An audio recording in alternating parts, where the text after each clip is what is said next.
అందరికీ నమస్కారం అండి. ఈరోజు మనం కన్నెగంటి అనసూయ గారు రచించిన తోడుగా నీ ఉంటే అనే ఓ చక్కటి కథను విందాం. ఇక కథలోకి వెళ్దాం.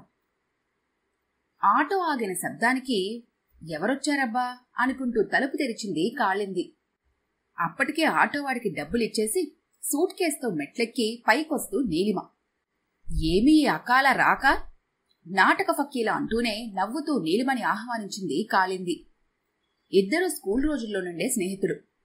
రాసే అలవాటే ఇద్దరిని స్నేహితుల్ని చేసింది. చదువుకునే రోజుల్లో స్కూల్లో జరిగే వ్యాసరచన, వక్తృత్వపు పోటీల్లో ఎప్పుడూ వీళ్ళిద్దరివే మొదటి 2 బహుమతులు. ఇంటర్ డిగ్రీలో కూడా ఇదే కొనసాగింది. పెళ్ళయ్యాక నీలిమ పూర్తిగా సంసారంలో కూరుకుపోతే కాళింది కళానికి మాత్రం పెళ్లి ఆటంకం కాలేదు. చిన్న చిన్న ఆర్టికల్స్తో మొదలైన కాళింది సాహితీ ప్రయాణం కథలు, కవితలే కాక అనేక నవలలు, నవలికలు కూడా రాసి విలక్షణ రచయిత్రిగా పేరు తెచ్చుకోవటం వరకు అలా సాగుతూనే ఉంది. కాళింది రచనలు చదివినప్పుడల్లా నీలిమకి కూడా కలం పట్టాలి అనిపించేది. కాని కుదిరేది కాదు. అలా అని కాళిందికి సంసారం లేక కాదు. అత్తగారు, భర్త, 2 పిల్లలతో నిండైన సంసారం కాళిందిది. నీలిమ, కాళింది ఇద్దరి మనస్తత్వాల్లో చెప్పలేనంత వ్యత్యాసం. నీలిమది గారాబంగా పెరగటం వలనో ఏమో ఎక్కడైనా తన మాటే నెగ్గాలని, తను పట్టిన కుందేటికి 3 కాళ్లనే మనస్తత్వం. ఒక్కరితి పెరగటంతో దేన్నైనా నలుగురితో పంచుకోవటం తనకి తెలీదు. భావాలైనా అనుభవాలైనా రచనల్లో పంచుకోవటమే కదా. అందుకు కాళింది వ్యతిరేకి. నిత్యం నలుగురిలో మొసలాలని, ఏదైనా నలుగురితో పంచుకోవాలనే తత్వం. అలా పంచుకోవటంలోనే తనకేం కావాలో బాగా తెలుసుకుంది. రచన అనేది సమాజం నుండి, సమాజం కొరకు, సమాజం వలన కాబట్టి రాసే ప్రతి రచనకి ఏదో ఒక ప్రయోజనం తప్పక ఉండాలి. అంతేకాని ఎన్ని రాశామో, ఎన్ని ప్రచురించబడ్డాయి అనే కొలమానం మంచిది కాదని కాళింది అభిప్రాయం. తన రాతల ద్వారా ఏమైనా చెప్పాలన్నా, నేర్చుకోవాలన్నా ఇది చాలా అవసరమని కాళిందికి తెలుసు. పైగా ఒక రచయిత్రిగా తనెలా ఉంటుందో, ఉండాలనుకుంటుందో అదే చెప్పాలనే నిబద్ధత కలిగిన మనిషి. నిరంతరం ఏదో ఒకటి నేర్చుకుంటూనే తనకు తాను శిల్పిగా, సమాజాన్ని కూడా తీర్చిదిద్దాలనుకునే వ్యక్తిత్వం కలిగిన అభిలాషి. కాళిందిలో ఉన్న ఈ లక్షణాలే ఆమెకు అరమరికల్లేని సంసార జీవితాన్ని ఇవ్వటమే కాక సాహితీ సమాజంలో ఆమెకు గుర్తింపు వచ్చేట్టు చేశాయి. అందులో భాగంగా మర్నాడు పొట్టి శ్రీరాములు తెలుగు విశ్వవిద్యాలయంలో కాళిందికి ఉత్తమ రచయిత్రి కీర్తి పురస్కార ప్రధాన కార్యక్రమం ఉంది. రమ్మంటేనే నీలిమ ఆగమనం. లోనికొస్తూనే సూట్ కేసు పక్కన పెట్టి అక్కడే వంటింటి గుమ్మం ముందు గోడకి చేరబడి కూర్చొని చేటలో వెల్లుల్లిపాయలు వలుస్తున్న అత్తగారికి, అత్తయ్య, మీకు చెప్తుండేదాన్ని కదా, స్కూల్లో ఇద్దరం రాస్తూ ఉండేవాళ్లమని. తనే నీలిమ, రావే మా అత్తయ్య అంటూ ఒకరినొకరికి పరిచయం చేసింది కాళింది. అవునా అన్నట్టుగా నవ్వుతూ నీలిమ వైపు చూసింది రమణమ్మ. ఆవిడ వైపు కన్నెత్తి కూడా చూడలేదు నీలిమ. పట్టించుకోలేదు ఆవిడ. ఇదేం మారలేదు అనుకుంది కాళింది. అదే క్షణంసేపే. అంతలోనే తేరుకొని, ఇలా సర్ప్రైజ్ చేయకపోతే వస్తున్నట్టుగా ఒక్క ఫోన్ కొట్టొచ్చుగా. సూట్ కేసు తీసుకుని గెస్ట్ రూమ్ వైపు అడుగులేస్తూ అంది. చేద్దామని అనుకున్నాను కాళీ, కాని సడన్ గా బయలుదేరాల్సి వచ్చింది. నీలిమ ముఖంలోని నీలి నీడలు కాళింది దృష్టిని దాటిపోలేదు. ఏమైంది? కాళింది ప్రశ్న. కాళీ, ఆ అమ్మాయిని కాళ్ళైనా కడుక్కొనివ్వవా? ఎప్పుడనగా బయలుదేరిందో ఏమో అంటూ నీలిమ కేసి చూసి, వెళ్ళమ్మా, వెళ్ళి ముఖం, కాళ్ళు, చేతులు కడుక్కురా. వేడివేడి కాఫీ తాగుదు గాని, స్నానం తర్వాత చేద్దులే. లేచి వంటింట్లోకి వెళుతూ అంది కాళింది అత్తగారు. నీలిమ ఏమీ మాట్లాడకుండా ఇద్దరినీ మార్చి మార్చి చూసింది. వంటిల్లు కాళింది సామ్రాజ్యం కదా, అందులోకి అత్తగారిని ఎందుకు అంత ఫ్రీగా వలనిస్తోంది? అలా రాణిస్తే క్రమేణా ఆ సామ్రాజ్యాన్ని ఈ అత్తగారులు ఆక్రమించేసుకొని కోడళ్ళకి ఒక ముద్ద పడేరు. ఒట్టి పిచ్చిమొద్దిది. ఏమీ అర్థం కాదు దీనికి. లాభం లేదు. దీని బుర్రని వాష్ చేయాలంటే సర్ఫెక్సల్ ఒక్కటే సరిపోదు, మంచి కాన్సన్ట్రేటెడ్ లిక్విడ్ అవసరం అనుకుంటూ జాలిగా చూసింది కాళింది వైపు. కాళింది మాత్రం అదేం పట్టించుకోకుండా, పదవే అంటూ సూట్ కేసు తీసుకెళ్లి గదిలో పెట్టి ముఖం కడుక్కురా అని చెప్పి వంటింట్లో దూరింది. కాసేపయ్యాక, ఇప్పుడు చెప్పు, ఏంటి సంగతులు అంది కాళింది అత్తగారు కలిపిన కాఫీ కప్పు నీలిమకి అందిస్తూ. ఏమున్నాయి, ఇక్కడ ఉద్యోగానికి అప్లై చేశాను. ఈరోజు ఇంటర్వ్యూ ఉన్నట్టుండి బయలుదేరాను. ఉద్యోగమా? ఎందుకు? ఎందుకేమిటి, బ్రతకటానికి వ్యంగ్యంగా అంది నీలిమ. మరి బాబు? ఆవిడ చూసుకుంటుంది, ఉంది కదా. కోపంగా రమణమ్మ గారి వైపు చూస్తూ అంది. మరి పొడిగించలేదు కాళింది. కాని నీలిమకి చెప్పాలనే ఉంది. అలా చెబుతూ కాళింది అత్తగారికి కూడా 4 చురకలంటించి అత్తగార్లపై తనకున్న కోపాన్ని కసిని వెళ్లగక్కాలి అనుకుంది. కాని కాళింది ఏం మాట్లాడకపోయేసరికి నీలిమ ఆపయక తప్పింది కాదు. కాని కాళిందికి ఆశ్చర్యంగా ఉంది. కాళిందికి ఆ స్కూల్ తెలుసు. అదో ప్రైవేట్ స్కూలు, బదిలీలుండవు. నీలిమ ఎక్కడుంటే మరి భాస్కర్ సంగతి? వ్యాపారం మానేశాడా, లేక నష్టాలొచ్చాయా? ఎందుకు నీలిమ ఉద్యోగానికి అప్లై చేసింది? ఆ అవసరం ఏమొచ్చింది? మరి పిల్లాడి సంగతేంటి? కొంపదీసి ఇద్దరి మధ్య పొరపచ్చాలేమీ రాలేదు కదా. క్షణాల్లో 1000 ప్రశ్నలు ఆమె మనసులో. తను ఇంటర్వ్యూకు వెళ్లాలేమో. కాళీ, టిఫిన్ సంగతి చూడు. ఆలస్యమైతే ఇబ్బంది. బాబు కూడా వాకింగ్ నుంచి వచ్చే టైం అయింది. నీలిమకి ఒళ్ళు మండిపోయింది ఆవిడ్ని చూస్తే. చాన్నాళ్ళకు కలిశాము, మాట మంతి ఉంటుంది. ఈవిడి గారికి ఎందుకో. అందుకే ఎక్కడుంచే వాళ్ళని అక్కడే ఉండనీయాలి. ఈ కాళింది నెత్తికెక్కించుకుంది. ఈవిడ పీటరేగిపోతుంది. ఛఛ, ఈ అత్తగారులెప్పుడు ఇంతే, కుళ్ళు. కాళీ ఊరుకుంటుందా ఏంటి? కౌంటర్ ఇస్తుంది కసిగా అనుకుంది మనసులోనే. కాళింది మాత్రం నీలిమ ఊహలకి భిన్నంగా అత్తగారన్న మాటలకి కంగారుగా గోడ గడియారం వైపు చూసి నాలిక ఖర్చుకొని, నిజమే అత్తయ్య, లేటైతే హడావిడైపోతుంది. మాగాయ పచ్చడి తర్వాత తాలింపు వేద్దాంలే, ముందు ఇడ్లీ వేసేస్తాను. కరెంటు ఎప్పుడు పోతుందో తెలీదు. పోతే మళ్లీ చట్నీ చేయటం ఇబ్బంది. బాగా గుర్తు చేశారత్తయ్య, లేదంటే కబుర్లలో పడి సమయమే తెలియకపోను అంటూ ఫ్రిడ్జ్ తెరిచి ఇడ్లీ పిండి డబ్బా బయట పెడుతూ, నీలిమా, ఎన్నింటికి నీ ఇంటర్వ్యూ అంది. 10 o'clockకి. అమ్మో, టైం అయిపోతుంది. ఎక్కడ అవుట్స్కట్స్ లో ఆ స్కూలు. త్వరగా బయలుదేరితే కాని ట్రాఫిక్ లో సమయానికి చేరుకోలేవు. నువ్వు స్నానం చేసిరా, ఈలోపు టిఫిన్ తయారు చేస్తాను అంటూ హడావిడి పడింది. మాట్లాడుతూనే ఫ్రిడ్జ్ తెరిచి కొబ్బరి చెక్క బయటికి తీస్తూ. ఎందుకో అనీజీగా ఉంది నీలిమకి. అయినా ఏం మాట్లాడకుండా సరేనంటూ స్నానానికి వెళ్ళింది. స్నానం చేస్తుందన్న మాటే కాని నీలిమ ఆలోచిస్తూనే ఉంది. కాళింది ఒక్కరితే ఉందనుకొని వచ్చింది ఇక్కడికి. కాని రామేశ్వరం వెళ్లిన శనీశ్వరం తప్పలేదన్నట్టు ఇక్కడ కూడా అత్తగారి ఆధిపత్యమే. అస్సలు మాట్లాడుకోలేవుదా ఇద్దరిని? అంత కుళ్ళెందుకో. ఈ కాళింది ఒక్కతి. అత్తగారేమంటే దానికి గంగిరిద్దర తల ఊపుతుంది. ఆవిడలా అన్నప్పుడు, ఉండండి అత్తయ్య, మేమిద్దరం కలుసుకొని చాలా ఏళ్లైంది, అలా అంటే ఎంత బాగుండేది. కసిగా పళ్ళు నోరుకుంది నీలిమ. నీలిమకి పెనం మేంచి పొయ్యిలో పడ్డట్టుగా ఉంది. అక్కడ అసలే అత్తగారి తరపున మొగుడు వకాల్తా పుచ్చుకుంటున్నాడని కోపం. అందుకే ఇంట్లో ఆవిడైనా ఉండాలి, నేనైనా ఉండాలని 3 రోజుల మొగుడికి డెడ్ లైన్ పెట్టి ఆ ఆవేశంలోని నెట్ ఓపెన్ చేసి ఉద్యోగానికి అప్లై కూడా చేసేసింది. ఇంకేముంది, అప్లై చేసినాడు ఇంటర్వ్యూకి రమ్మని మెయిల్. దాంతో నీలిమ పట్టుదలకి ఊతం దొరికినట్టయి ఉన్న ఫలంగా బయలుదేరి వచ్చింది. అటు భర్తని బెదిరించినట్టు ఉంటుంది, ఇటు కాళిందిని చూసినట్టు ఉంటుంది.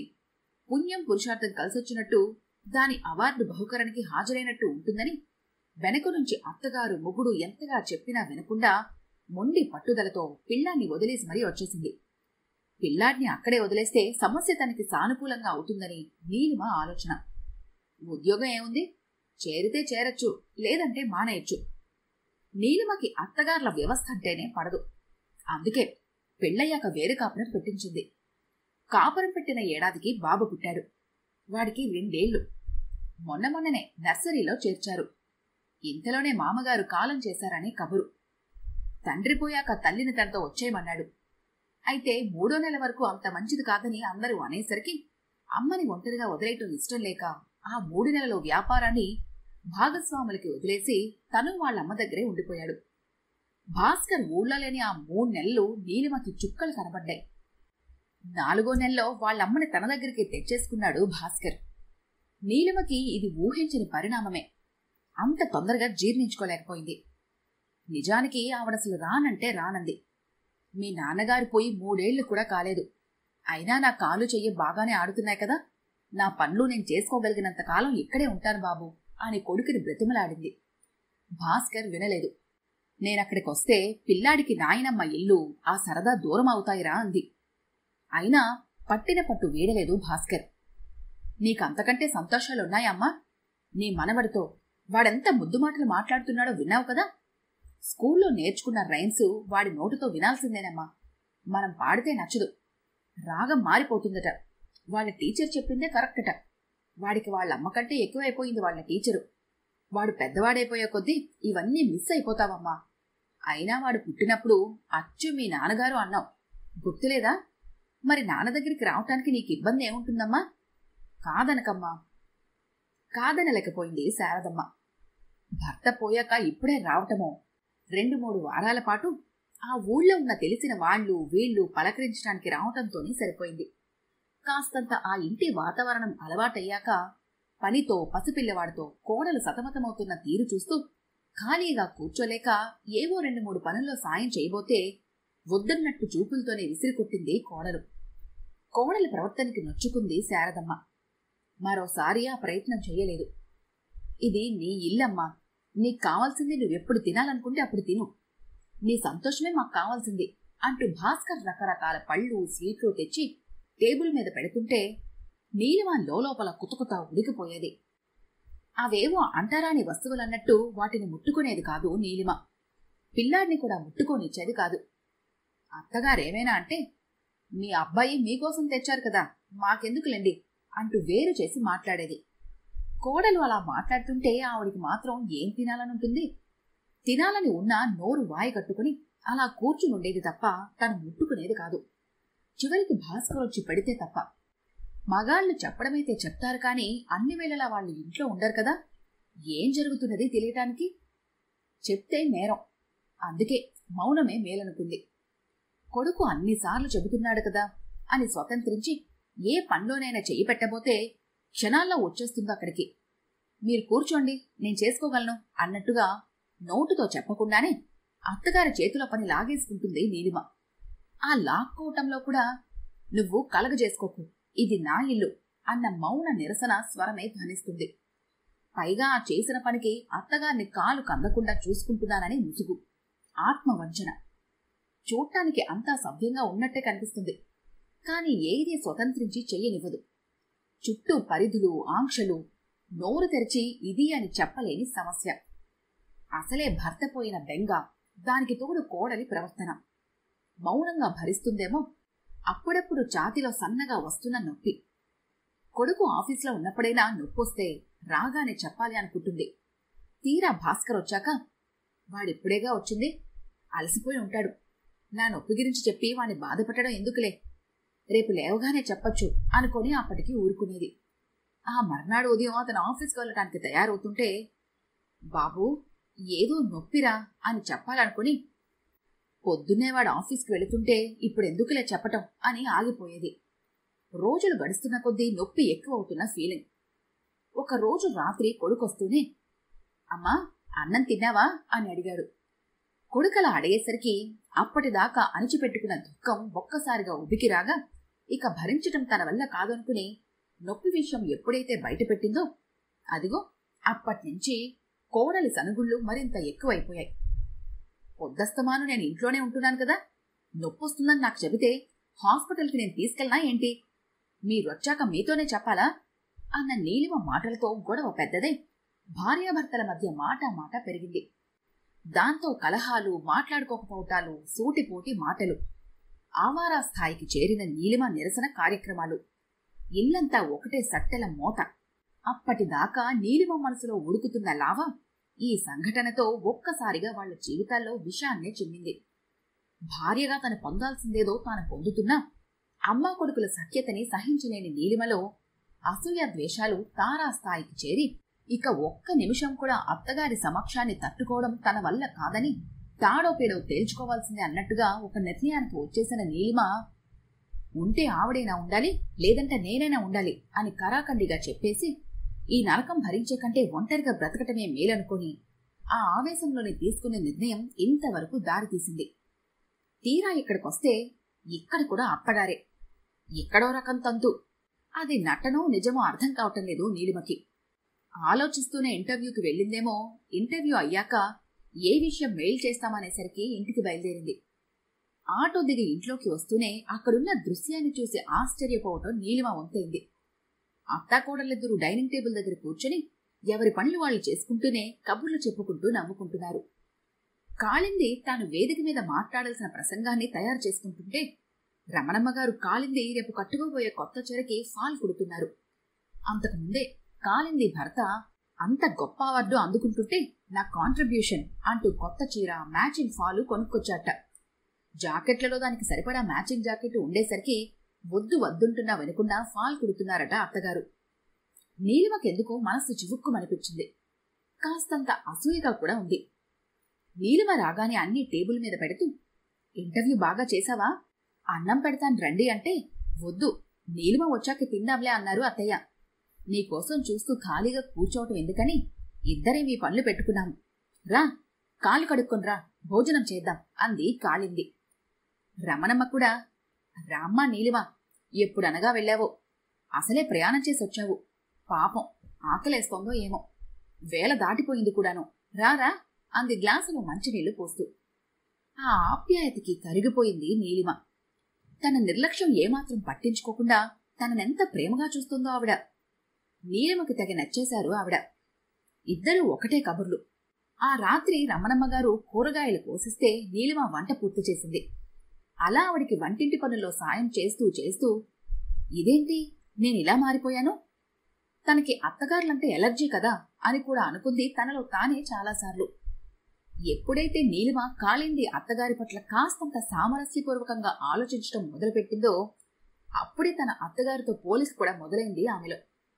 ఆ మాటకొస్తే తన అత్తగారు మాత్రం తననెప్పుడైనా ఏవైనా అందా? ఆవిడ తన పట్ల ప్రేమగా లేదనుకునే కంటే అసలు తాను అవకాశం ఎప్పుడిచ్చింది ఆవిడకు? ఎప్పుడూ లేదు. తనే అంటుంది ఇంకా ఆవిడ్ని ఎన్నో మాటలు. ఇక్కడ కాళింది అత్తగారు చేస్తున్న పనులన్నీ తన అత్తగారు చేసేవారే. కాని అలా చెయ్యనిస్తే ఇంట్లో తన అధికారం ఎక్కడా ఆమె సొంతమవుతుందనని తను చెయ్యనివ్వలేదు. ఆ విషయంలో చాలా కర్కశంగా ప్రవర్తించింది ఆవిడ పట్ల తను అనుకున్నట్లుగా అవన్నీ చేసిన వాళ్లదే పైచేయి అయితే, మరి కాళింది అత్తగారు అవన్నీ చేయటం వల్ల కాళింది స్థానమేమీ తగ్గకుండా పదిలంగానే ఉంది కదా. పైగా ఆధిపత్యం ఉనికి లేదిక్కడ. అత్తాకోడలిద్దరూ ఎంతో అన్యోన్యంగా ఉన్నారు, ఆరోగ్యంగా కూడా. ఏదైనా చూసే దృష్టిలో ఉంటుందనేది నీలిమకి అర్థమైంది. ఇలా ఎప్పుడైతే ఆలోచించడం మొదలుపెట్టిందో అప్పటినుంచి నీలిమ దృష్టే మారిపోయింది. కాళింది ఒక రచయిత్రిగా ఎలా సక్సెస్ అయిందో ఇప్పుడు తనకి బాగా అర్థమవుతోంది. రచయితగా గాని రచయిత్రగాని ఏదైనా ఒక విషయాన్ని గురించి పాఠకలోకానికి, తద్వారా సమాజానికి చెప్పాలంటే ముందు ఆ విషయంలో వాళ్ళకి స్పష్టత ఉండటమే కాదు, ఏది మంచి ఏది చెడు అనేది కూడా తెలిసుండాలి. తెలిస్తేనే సరిపోదు, ముఖ్యంగా రచయితకి చిత్తశుద్ధి అవసరం. అప్పుడే ఏదైనా చెప్పే అర్హత వాళ్లకొస్తుంది. వాళ్లే నిజమైన రచయితలు కూడా. ఇంట్లో భర్తతో అత్తగారితో ఎలాంటి అరమరికలు లేకుండా హాయిగా స్వచ్ఛంగా ఉంటుంది కాబట్టి వాళ్ల సహకారము తనకి అదే రీతిలో లభిస్తుంది. కనుకనే అదే రాయగలుగుతుంది, చెప్పగలుగుతుంది. ఎప్పుడైతే రచయితకి ఆత్మశుద్ధి ఉంటుందో అప్పుడే తను చెప్పాలనుకున్న విషయాన్ని చిత్తశుద్ధితో స్పష్టంగా చెప్పగలుగుతాడు, విజయాన్ని సాధించగలుగుతాడు. మర్నాడు సాయంత్రం అవార్డు స్వీకరణ సమయంలో కూడా అదే రుజువైంది. పురస్కార ప్రదానమయ్యాక కాళింది మాట్లాడటానికి ముందు అధ్యక్షుల వారు అనుమతితో అత్తగారిని వేదిక మీదకు పిలిచింది కాళింది.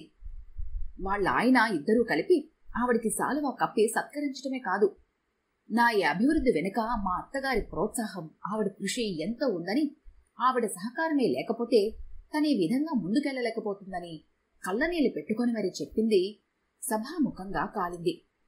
అదే సమయంలో ఆ మాటలు వింటూ కాళింది అత్తగారి కళ్ళు తడవటం గమనించకపోలేదు నీలిమ. అంతేకాదు, అందరిలో మంచి చూడటం నేర్చుకుంటే మనలో మంచి మరింత పెరుగుతుందని, ఇతరులను అదుపు చేయటం కంటే తనని తాను అదుపు చేసుకోవటం ఎంతో అవసరమని, గొప్ప విషయమని, మనిషి మనసులో వినయం ఎంత ఎదిగితే జీవితంలో అంతగా ఎదగగలుగుతాడని, ఎప్పటికప్పుడు అద్దంలో మనల్ని మనం చూసుకుంటూ లక్ష్యాలను నిర్దేశించుకుని ముందుకు నడవని వాడి జీవితం సామాన్యంగా ఉంటుందని, ఈ రకంగా సమాజాన్ని నిర్దేశిస్తూ ముందుకు తీసుకెళ్లాల్సిన బాధ్యత రచయితదేనని, ఒక బాధ్యత కలిగిన రచయిత్రిగా కాళింది చేసిన ఉపన్యాసం తగలాల్సిన చోట తగిలి ఒక గొప్ప సత్యాన్ని కళ్ల ముందు ప్రాక్టికల్గా సాక్షాత్కరింపచేసింది నీలిమకి. తనని తాను అద్దంలో చూసుకున్నట్టే ఆ రాత్రంతా నిద్రపట్టలేదు నీలిమకి.